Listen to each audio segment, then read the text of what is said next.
Olá, bem-vindos ao especial Metodologia, Como Fazer, do Sexto Ano Experimental. O projeto Sexto Ano Experimental é uma iniciativa da Secretaria Municipal de Educação do Rio de Janeiro, existe desde 2011 e é ampliado a cada ano. Em 2018, conta com 652 turmas em toda a rede pública municipal de ensino. E um desejo de todos os professores do projeto é aprender a cativar cada vez mais os alunos, mantendo-os interessados no conteúdo e conscientes da importância dos estudos em suas vidas. É possível fazer da sala de aula uma extensão do universo dos alunos? Para conversar sobre o assunto, estão aqui no estúdio Carlos Eduardo de Souza Alves, professor formador de matemática do sexto ano experimental, Gina Paula Capitão Mor, coordenadora de língua portuguesa da SME, Roberto Antunes, coordenador de história da SME, e Simone Medeiros, professora de ciências da Escola Municipal Nerval de Gouveia e elaboradora do material pedagógico de ciências do sexto ano. Obrigado pela presença de vocês. Também temos 22 professores multiplicadores no nosso auditório. Eles vão participar da conversa com perguntas e comentários. Vamos começar. Qual a importância de conversar sobre as metodologias no sexto ano experimental?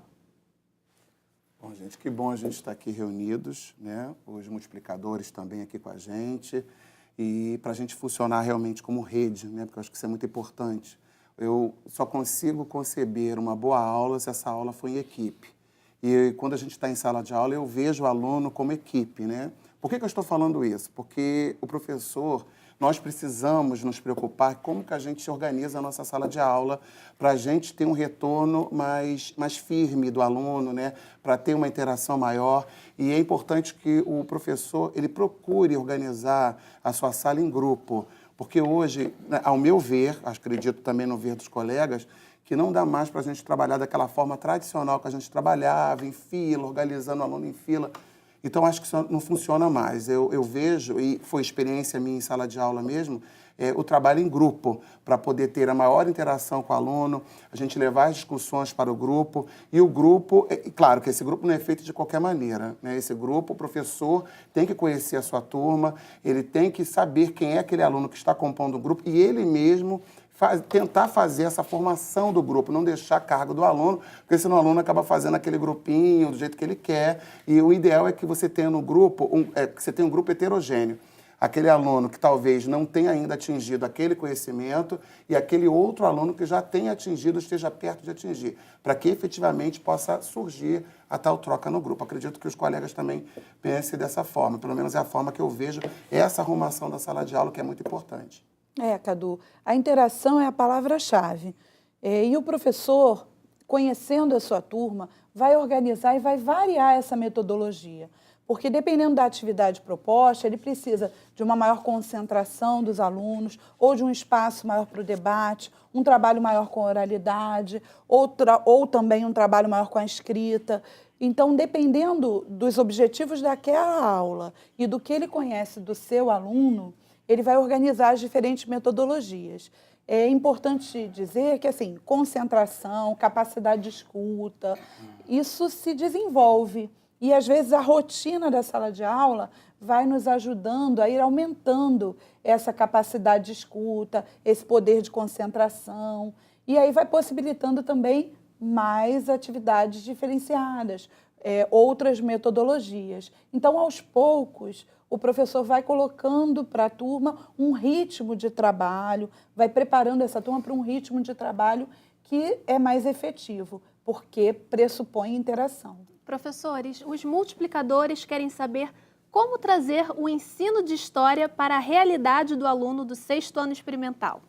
Bem, é muito importante trazer esse ensino de história para a realidade do aluno também. Ou seja, aproveitar aquele aluno, a oralidade que ele tem, a história que ele já tem de vida.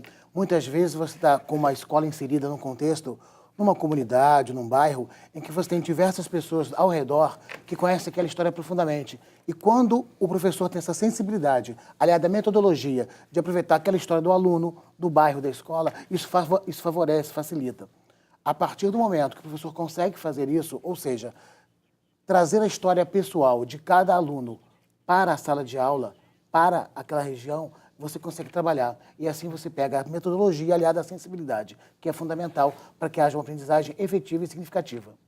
Outra pergunta dos multiplicadores é: que estratégias podem ser utilizadas para atrair a atenção do aluno durante as aulas de ciências? Eu acredito que a gente tenha dois pilares, né, de sustentação dessa prática motivadora para o aluno. E o primeiro seria o professor estar pensando na sensibilização da aula, né, a problematização. Como é que ele poderia estar fazendo isso? Isso envolve a diagnose, né? Como a gente já falou aqui, tem que conhecer a sua turma, o contexto, como o professor Roberto falou. Isso envolve a criatividade e a pesquisa, né? O professor tem que estar pensando nessa aula antes. Ele não pode chegar na aula, e hoje nós vamos falar disso, ele já tem que fazer o convite ao aluno, né? Essa sensibilização é aquele momento que o professor está convidando o aluno a participar da aula. Porque às vezes o aluno está ali, mas não está, né? Ele está longe. Então, a partir dessa atividade, isso pode ser uma notícia de jornal, isso pode ser uma música que o aluno conheça, que ele goste. Isso vai convidar o aluno a participar daquela aula. E num segundo momento, né, agora que o aluno já aceitou o convite para participar da aula, o segundo momento é pensar que estratégia que eu vou utilizar. E aí a gente, enquanto elaboradora do Caderno Pedagógico de Ciências, a gente enfatiza muito os experimentos, porque a experimentação, ela tira o aluno daquele foco de espectador da aula e ela coloca o aluno como protagonista do seu aprendizado.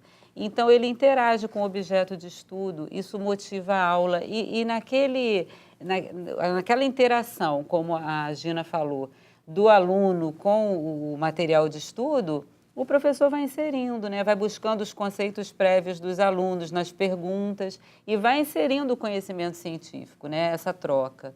Então, essa estratégia também é muito importante. Não é só o caderno pedagógico, não é só a experimentação, né? A gente tem uma gama de recursos hoje à disposição do professor. A gente tem o Reeduca, vídeos que o professor pode estar buscando também na internet. Enfim, o professor tem a sua bagagem, né? A questão é saber inserir essa estratégia na sala de aula, né? É importante. Agora, atrair a atenção dos alunos não é um desafio apenas de ciências, né? Acho que em várias disciplinas, um tema que está sendo agora muito relevante e está vindo à baila é a questão da gamificação. Então, nós podemos também, através de vários jogos, e aí mesmo que a escola não tenha, naquele momento, recurso de internet, você pode criar jogos até de tabuleiro, como eu já fiz com várias experiências em turmas minhas, em que você cria jogos onde temas históricos, no meu caso, podem ser relevantes e trabalhados daquela maneira, daquele jogo, criando uma aprendizagem lúdica e que, ao mesmo tempo, sendo lúdica, é significativa e dá para aquele aluno uma espécie de um upgrade, ou seja, ele está, ao mesmo tempo, aprendendo, estudando, mas também está se divertindo e desmistifica aquela coisa antiga que nós tínhamos alguns anos atrás, de que a história é cansativa, decorar textos. Não, isso já está, ultrapassado. E é até interessante, tem um livro que eu gostaria até de falar com os professores, que é um livro interessante. Nós tivemos uma formação ano passado para a rede sobre gamificação e games em história.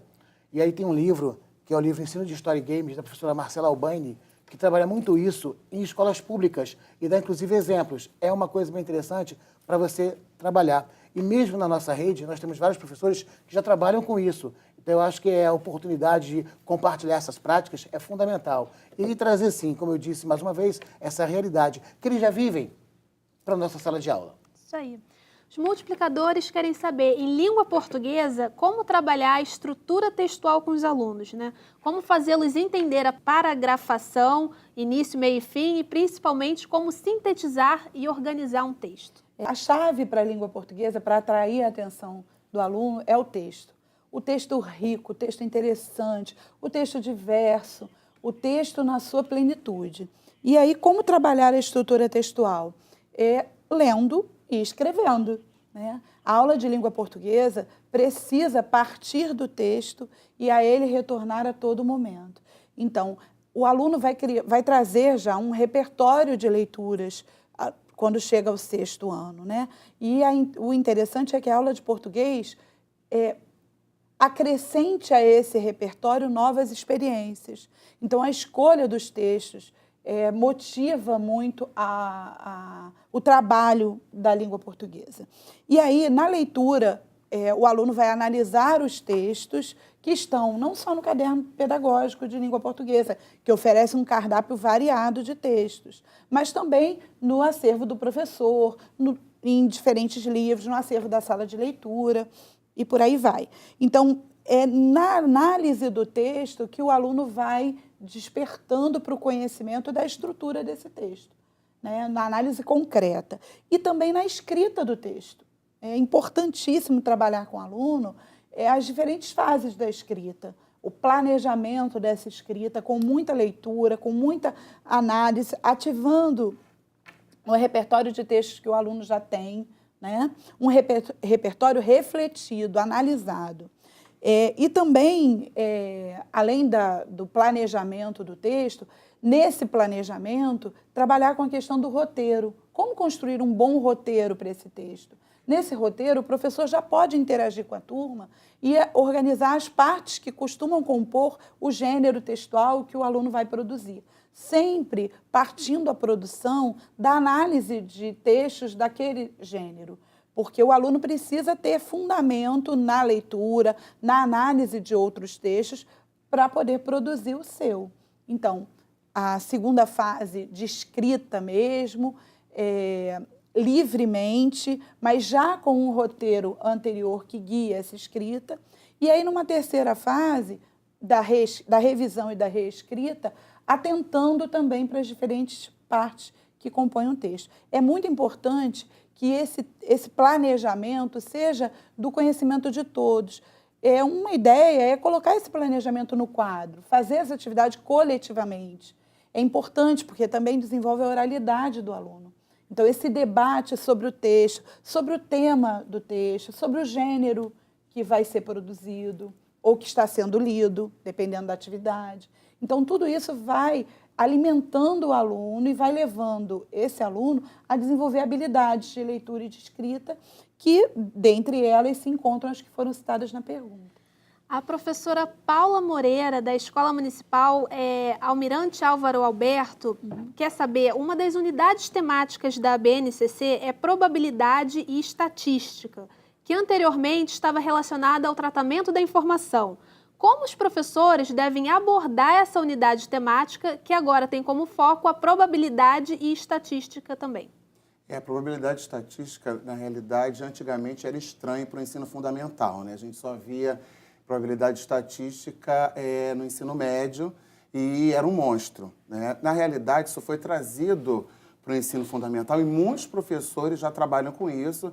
Por exemplo, a própria multiplicação, ela tem uma ideia, né, que vai nos reportar o princípio multiplicativo que está dentro da análise combinatória. Então, na realidade, a gente já está trabalhando isso. Como lá na Secretaria Municipal de Educação, a gente está discutindo as orientações curriculares voltadas para a BNCC, com certeza, essa maneira que a BNCC está pedindo para que seja colocado, que seja estudado, que seja visto, já está sendo estudado pelo grupo que compõe o caderno pedagógico, pela equipe de matemática, porque, na realidade, o professor já trabalha isso em sala de aula. É porque são nomenclaturas e nomes que, às vezes, parece que é uma coisa nova, na realidade, não é. Isso já é trabalhado dentro da sala de aula e dentro das orientações curriculares, a gente já trabalha junto no tratamento da informação.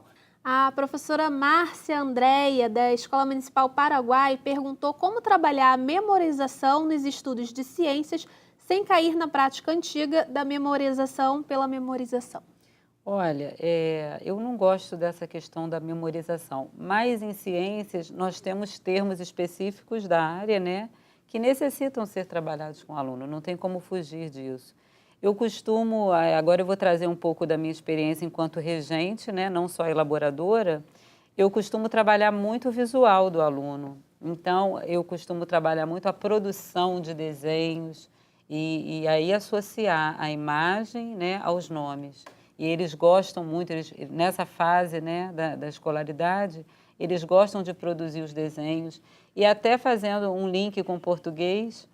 A gente sempre pede para elaborar a legenda, né? Porque aquilo ali já vai sintetizar o conteúdo que foi trabalhado naquela imagem. Então, eu tenho essa experiência de sucesso de associar a palavra, quando é uma palavra que não é do cotidiano, não é uma palavra comum, ao desenho, né? E isso sempre sendo produzido pelo aluno. Aí eu queria também destacar, se vocês me permitem, a importância do ambiente da sala de aula do sexto ano, promover no aluno a estratégia da consulta também. Porque alguns termos técnicos que a gente usa nas diferentes disciplinas, alguns conceitos, né, eles precisam estar à mão desse aluno, ou melhor, à vista desse aluno. Então, cartazes, resumos, tópicos que precisam ser levados em consideração na hora de uma produção. E é muito importante que eles estejam expostos e que essa sala tenha esse ambiente favorável à consulta. Né? Em língua portuguesa, eu costumo fazer com os meus alunos muito a análise dos textos e algumas palavras que recorrentemente aparecem com alguns problemas na escrita e tal, a gente pode manter exposto esse material. Para ele se familiarizar. Pode fazer uma né? síntese, pode fazer um cartaz, pode deixar exposto num fichário. Né? O que a gente não pode esquecer pode estar ali à mão como um instrumento de consulta. Sobre a questão da memorização também, em história, acho que a história é uma área do conhecimento que sempre foi muito taxada de ser uma decoreba, aquela questão toda. Essa palavra é horrível. Eu sempre contraponho a questão da memorização com a compreensão. E aí, retomando uma questão que até a Gina abordou aqui, do roteiro de criação, eu faço isso muito com meus alunos, né? Você pode se apropriar, porque o texto é fundamental para a história. Acho que para todas as nossas áreas, texto é algo fundamental. Muito obrigada. É um material essencial. E a gente, muitas vezes, tem conceitos históricos que podem ser muito bem trabalhados com letras de música, com algumas peças, de repente, que vêm do cinema, do teatro. Então, você trazendo um pouco desse conhecimento da área artística também, que é fundamental. Acho que a arte faz parte do ser humano sempre, desde a nossa essência. Você pode se apropriar também dessas outras possibilidades de metodologias significativas e trazer isso para o aluno. E aí não cair naquela questão, naquele erro que era terrível no passado, né? De memorizar por memorizar, decorar por decorar. Não, é compreender. E como é que o aluno vai compreender? Absorvendo isso dentro dele, da realidade dele. É mostrando que a matemática, que a história, que as ciências, qualquer disciplina, língua portuguesa, estão dentro da vida dele, Isso sempre. aí. Tem que E ter há sentido, né? Obras de referência também, desculpa. Obras de referência que o aluno precisa se apropriar dessa consulta. Né? Consultar um dicionário é muito importante. Então, ele precisa aprender a consultar. Né? Quando Manusear, consultar, né? como consultar esse dicionário. Algumas obras de referência para as diferentes áreas. Os próprios livros, né, dessas áreas. Como ele pode fazer desse material um material de consulta, de apoio à memória. Isso. Acho que é importante a gente trabalhar com a questão do apoio à memória. A gente sempre tem um íconezinho no caderno do sexto ano relacionado ao uso do dicionário e ao registrando, como você falou, a produção da escrita, né? Ao final dos experimentos, a gente pede que eles registrem, né, as etapas, porque é uma forma deles organizarem o pensamento, né? Ajuda na fixação daquele conteúdo que foi trabalhado no experimento, né? Então, são recursos que a gente usa da língua portuguesa, mas que perpassa por qualquer disciplina, né? Eu queria ressaltar uma coisa, é que toda vez que a gente vai fazer uma formação, existe uma febre no professor, posso chamar assim, que ele quer saber o que você trouxe de lúdico, o que você trouxe de jogo, né, ou de jogos para a gente trabalhar em sala de aula. Em matemática, é importante ressaltar que o jogo é muito importante, mas ele só vai ter o concreto se o professor, no final, ele mostrar ao aluno por que ele usou aquele jogo. Porque senão a matemática também vai virar uma brincadeira eterna e o aluno acha e vai para a aula só para brincar. O brincar é muito importante, sim, claro, você trazer o lúdico para a sala, isso daí é louvável. Mas é importante, no final, o professor explicar para o aluno, olha, a gente brincou, a gente utilizou esse jogo para isso aqui. Né? Formalizar também. Claro que numa linguagem que o aluno, quando olha e lê, ele lembre daquele jogo que ele praticou. Porque senão fica uma coisa dando aquela impressão, a matemática é só jogar e só brincar. E não é bem assim. A gente precisa e também desenvolver tudo que a gente está construindo com o aluno. Eu sempre costumo fazer um rascunho no quadro. Eu vou escrevendo no quadro que a gente está concluindo. Depois a gente vai alinhavando, acertando, aparando as arestas para ficar uma coisa um pouco mais formal. Mas eu procuro construir com o aluno, escutar o que ele está falando, que às vezes é uma palavra que ele coloca e que parece que soou estranho na sala, a gente mexe ali, organiza um pouquinho mais para sair um texto legal, a gente relê aquele texto com o aluno, vocês acharam que está legal, entenderam o que a gente escreveu, para ele entender que o que a gente construiu ali foi importante, não foi o professor que construiu sozinho, nós construímos, eu gosto muito desse tipo de trabalho. Professor, já que você está falando aí da questão dos jogos, né, da construção coletiva em matemática, a pergunta da Érica, da Escola Municipal Sampaio Correia, é que tipo de metodologia deve ser usada para que os alunos entendam matemática de forma mais interessante? Olha só. Essa é boa. Essa é boa. Olha só, primeiro que a gente tem que acabar com essa febre de que matemática é um monstro, né? O aluno ele tem que ir para a escola dizer assim, poxa, que bom, vai ter aula de matemática, vai ter aula de ciência, vai ter aula de história. Ele tem que ir com o prazer de estar lá de português, tem que ter o prazer de estar lá de geografia, de todas. Só que o que é que acontece? Quando eu falei no início da necessidade da gente organizar a turma em grupo, eu não falei o nome que eu uso, mas eu uso a monitoria, né? Não uso só em uma aula. Por que eu estou destacando muito isso? Porque quando você tem um monitor ou monitores na sala, primeiro que o aluno ele já vai com aquela responsabilidade. Poxa, eu preciso estar naquele grupo, eu não posso faltar hoje, eu preciso estar ali, porque a gente hoje vai, de repente, aprender um novo conteúdo, ou nós vamos fazer aquela questão que estava difícil na outra aula. Esse prazer, ele é construído em grupo. Às vezes, um aluno no grupo ele é menos interessado, mas ele vendo aquele colega que conseguiu ali desenvolver, conseguiu aprender, conseguiu melhorar o resultado, a aprendizagem dele, aquele outro colega também tem o prazer de estar ali, de estar tentando avançar no grupo. Na realidade, o grupo, né, essa distribuição que eu falo na sala de aula, o meu olhar para a sala é que todo mundo caminhasse junto, né? Um ano é até pouco, eu costumo dizer que um ano é pouco, mas a gente consegue avançar bastante. E eu vi muitos dos meus alunos o prazer de estar ali. Por quê? Porque ele sabia da importância dele no grupo. Então já é um prazer estar na sala de aula por causa disso. O professor às vezes não se atenta a isso. Dá trabalho? Dá trabalho organizar. Gera um barulho, mas eu gosto da matemática barulhenta. Eu gosto daquela matemática que troca, que o aluno desafia o outro. Eu gosto de fazer a troca dos grupos, o monitor troca com o outro grupo. Essa dinamização na sala de aula traz o prazer à matemática. Entendeu? Não só através de jogos, mas também essa própria arrumação da sala em si. Ainda sobre essa questão dos grupos, a pergunta da Joana Fernandes, do CIEP Oswald de Andrade, é justamente como trabalhar em grupos com turmas agitadas. E aí cada um pode dar a sua... Aí é que se remete à questão da metodologia que a gente tratava na primeira pergunta que você nos fez. Porque, dependendo da turma, os ciclos de atenção vão variando. Então, tem turmas que têm um poder de concentração menor, que são essas turmas que a gente chama de mais agitadas, né? No popular, a gente diz mais barulhentas, mais agitadas. Agora, dependendo da atividade que for proposta e dependendo desses ciclos de concentração, o aluno precisa experimentar o saber ouvir, o saber trabalhar em grupo, o momento de registrar. Então, se isso for uma prática significativa, cada uma dessas etapas se constituir uma prática significativa, aos poucos, essa turma vai ampliando o tempo de concentração, o tempo de calma necessário para algumas atividades que precisam mesmo de mais concentração, né? Então, alternar essa metodologia para que os alunos vão construindo esse poder de concentração é muito importante. É importante respeitar as características individuais, é importante combinar o espaço da sala de aula, organizar esse espaço para que o aluno consiga essa concentração e é muito importante variar as atividades, né?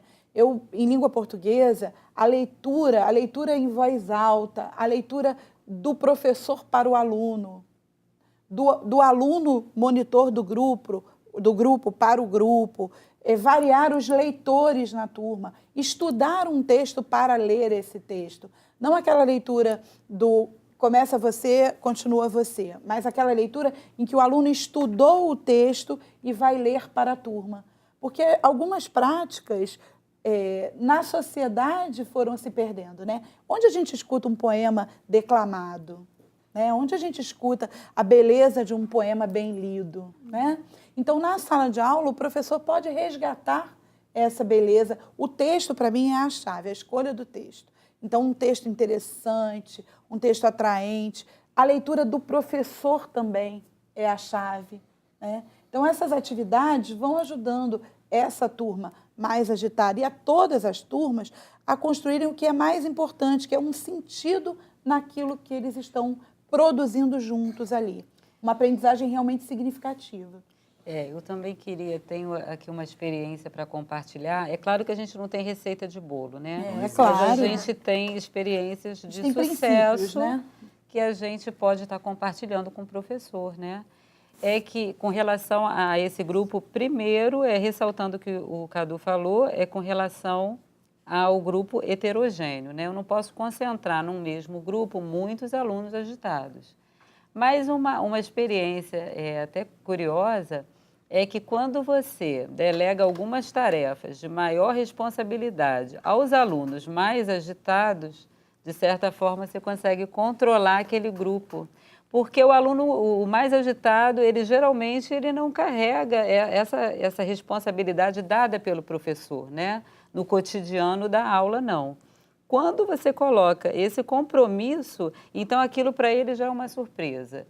E ele quer corresponder à expectativa que o professor colocou sobre ele. Então, não é sempre que isso acontece, tem alunos, nem todos os alunos vão se motivar, né, da mesma forma, mas é uma experiência que tem dado certo comigo. Legal. Eu queria corroborar um pouquinho com o que a Simone falou.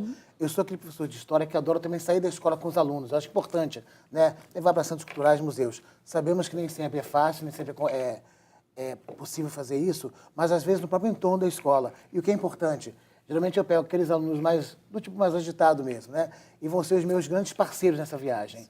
Então são aqueles que eu vou estar dando um tipo de autoridade naquele momento para estar comigo, organizando as turmas e os grupos. Isso facilita muito. E outra questão importante também, quando a gente fala de comportamento, questão comportamental, nem sempre aquela turma que está quieta e tranquila está realmente participativa. Vamos pensar nisso também. Então, muitas vezes, a agitação faz parte de um processo de você desconstruir vários conceitos. E aí, como estamos aqui numa parte de até compartilhar, algo que eu faço muito com turmas do 6º ano, principalmente assim, logo no começo, né? Você pega alunos que geralmente não te conhecem, estão vindo de uma outra professora, e aí eu já começo desconstruindo uma palavra que eu acho que é a palavra que o aluno mais teme, prova. Todo aluno tem medo da tal da prova. E aí você imagina, por exemplo, chegar numa turma de alunos, primeiro dia de aula, se apresentar, claro, e falar, para conhecer um pouco vocês e ver como é que está o aprendizado, vamos fazer uma prova. No primeiro dia de aula, eles ficam, professor, o que é isso? Não, fiquem tranquilos, vocês têm conhecimento, vamos fazer uma prova. E aí você já começa a ganhar a turma. Em que sentido? Eu peço para que eles guardem todo o material. Sim, professor, nem um livro? Não, não precisa, vocês têm o conhecimento. E aí, quando estão todos guardados e já termina aquele processo todo, eu chego com a prova. Eu coloco na mesa de cada um bombom, uma bala, alguma coisa, e digo para eles, pronto, agora façam a prova. E aí você desmistifica que uma palavra, ela não tem somente um significado. A palavra prova, que o aluno tanto teme, ela pode ser muito prazerosa. A partir daí, você vai trabalhando conceitos dessa maneira, desconstruindo e aproximando do aluno. O problema é que, geralmente, Cadu e meus amigos, quase toda semana eles querem prova. E aí fica difícil. Mas é uma maneira de você ter isso aí. É a ludicidade e mostrando que é uma questão lúdica, mas também está ligada ao aprendizado. Pode. Mais um detalhe. Quando eu falei isso, eu bato muito nessa tecla do grupo, porque, para mim, eu não vejo de outro jeito. Eu só consigo ver um trabalho em equipe, não consigo ver um trabalho que seja unilateral. Então, como a Gina estava falando, esses grupos, para você ter a turma mais na sua mão e um controle maior da turma, não é assim no estalo. Isso é um processo. Entendeu? Então, a turma, quando você passa, às vezes, no corredor, você olha, gente que agita na aula do Cadu, que agita na aula da Simone, na aula da Gina, do Roberto, mas, na realidade, aquele agito, ele é sadio. Então, o que acontece? Isso é um processo. A gente vai conseguir, com o tempo, ter que eles também têm que entender que regras estão ali dentro desse arrumaram em grupo, né? O monitor ele tem que entender até onde ele vai, até onde ele pode ir, né? O que ele tem que fazer. O outro colega tem que perceber que aquele grupo tem que trabalhar em equipe, que a gente está tentando conquistar todo mundo o mesmo caminho, a gente está no mesmo caminho. Então, quanto mais um ajudar o outro, um colega, se um falta, procurar saber por que ele está faltando, porque, na realidade, hoje, antigamente, eu dava muito valor à prova, lá atrás, uns 15 anos atrás. Hoje eu vejo tão diferente. um teste coletivo, um trabalho em grupo, isso é muito enriquecedor. Então, eu estou ressaltando isso, né, que não é assim no estado, que a pessoa, eu arrumei em grupo e não estou vendo o resultado. Não, é contínuo, mas a gente vai conseguir um resultado plausível, um resultado bastante grandioso. No fundo, a gente, como a amiga de ciências disse, a gente não tem receita, mas existe um princípio básico, que é a questão do significado de cada atividade com o aluno. E a gente está falando de protagonismo, porque quando o aluno se percebe parceiro naquela atividade, a produção de conhecimento que está se dando ali naquele espaço sagrado da sala de aula, aí o aluno começa a ver sentido em todo o resto. Exatamente. E aí os combinados começam a ser mais fáceis, né? Facilmente implementados.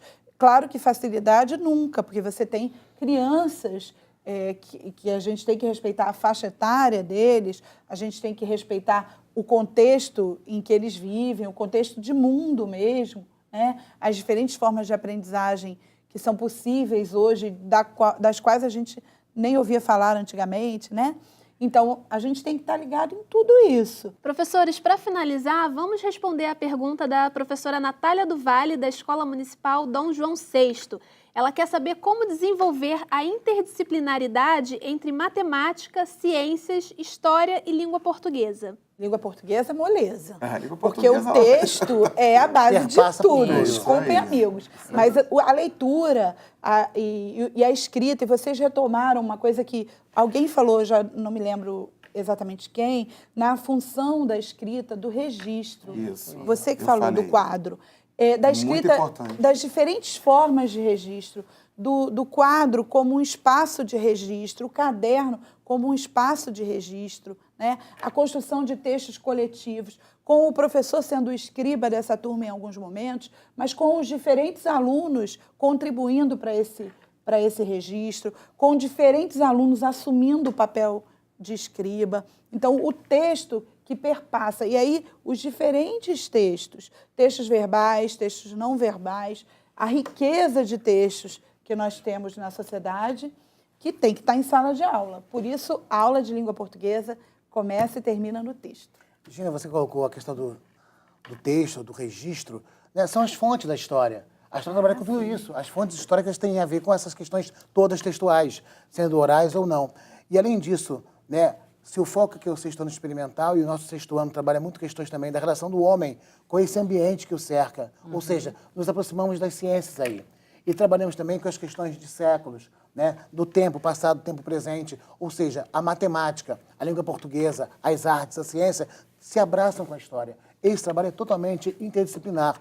E nesse ponto aqui, eu acho importante, até para dar uma indicação aos meus colegas professores, muitos não são formados em história, não têm essa formação.